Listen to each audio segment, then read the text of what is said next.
from these allies. President Zelensky also is.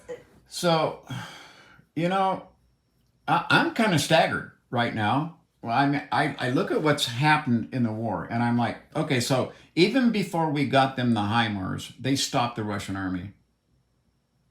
All it took was man pads. That was it.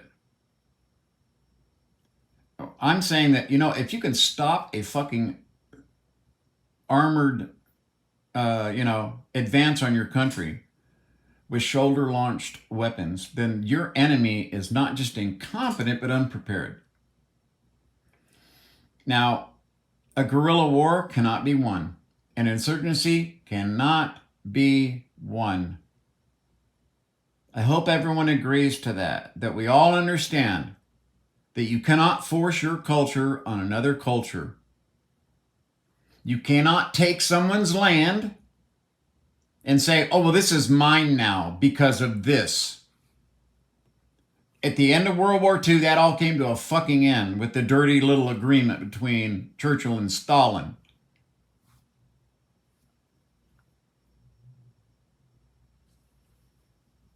Fuck.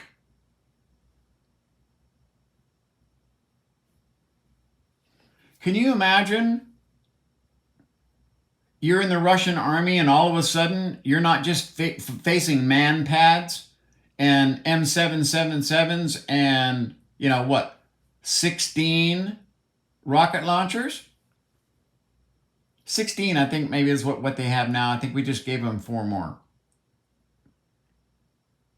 What about, let's say 30 A-10s? Now, there's a new version of the A-10 because that thing just won't die, just like the B-52. Good is good, and you can't break good. Okay? With the B-52, you simply need more jamming equipment because it's not stealthy. It's never going to be stealthy. You need protection for that plane, and there are lots of ways they protect them that you don't know about. But you see, with the new A-10, the reason that people are saying, look, it's low and slow ground attack aircraft. It was meant to do exactly what's happening there right now. That's what it was designed for. But now with this new version of the A-10, okay, it's got 2 more hard points on it, which means you could carry 16 Maverick missiles and 2 HARMs. Or 14 and 4 HARMs. Plenty of lift on that wing. Plenty of lift on that wing. And that HARM is almost self-firing. When you have one turned on and it's looking, and somebody turns a radar on, it goes, gotcha. And it knows exactly where you are. You can turn your radar off at that point. Nope. Missile knows exactly where you are.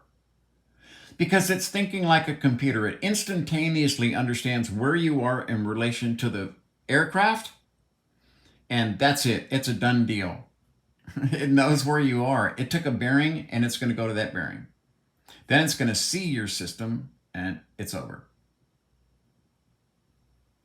So I think A-10s should be over there doing the job they were meant to do. What are they going to do if they think HIMARS is an ass kicker? What about 30 A-10s and let's say 50 or maybe 150 Abrams M1s? And we give them, the ATACMs.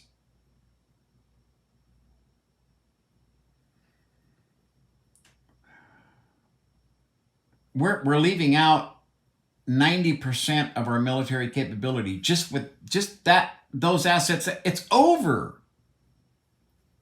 Russia needs to be looking at itself seriously, going, what the fuck? We can't even take on 16 1990s designed weapons from the United States. All we can do in retort is to blow up civilians. That's what we do. We blow up civilians. That's how because we can't fight your military. We're incompetent. So we're just going to strike out in anger, not militarily, but just violence. What the fuck? You don't think that there are people in Russia that understand that? They're talking about Russians that are going into these other countries being ashamed. And then when they go into a country where they think it's part of the Federation, I think there's one place they were going where they didn't understand that was a free country, and they were being rude and telling people, "Well, speak Russian," and they're like, "Hey, fuck you! This is our country." See, so even the people fleeing just have an attitude. They should be home protesting. That's what I feel. You should be home stopping this. You'll run from the war, but you'll continue to let your country kill men, women, and children innocently, standing around just living their lives. And because he's an incompetent soldier, he has to kill them instead of a Ukrainian soldier. And you're fleeing? Fleeing. Yes, you're fleeing. You should be back in your country, stopping what's going on, protesting. I guess you guys don't have the balls, and that's what's wrong with your military.